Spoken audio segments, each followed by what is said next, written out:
Un double meurtre visant un commandant de police et sa compagne, elle-même fonctionnaire administrative dans la police. C'est sans aucun doute leur profession qui était ciblée par le terroriste. Le ministre de l'Intérieur nous avait dit à l'issue de Charlie Hebdo que nous faisions partie d'une profession qui était les plus visée par les terroristes. On voit qu'aujourd'hui ça se concrétise. Il y avait eu des attaques de commissariat auparavant, il y avait déjà eu des tentatives. Mais là aujourd'hui c'est très particulier. C'est un policier, un couple de policiers, une famille de policiers à son domicile.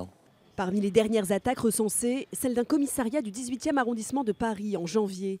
Un jeune Tunisien tente de s'introduire dans ce commissariat muni d'un hachoir de boucher et d'une ceinture d'explosifs qui se révélera factice. Il sera tué par les policiers.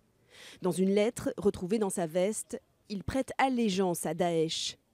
En janvier 2015, 2 policiers ont trouvé la mort dans les attentats contre Charlie Hebdo.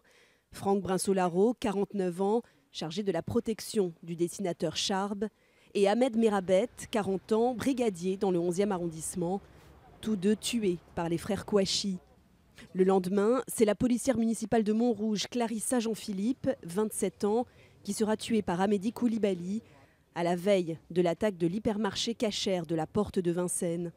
Un mois plus tôt, un homme âgé d'une vingtaine d'années avait fait irruption dans le commissariat de Joué-les-Tours, armé d'un couteau et criant Allahu Akbar, avant d'être abattu par les policiers.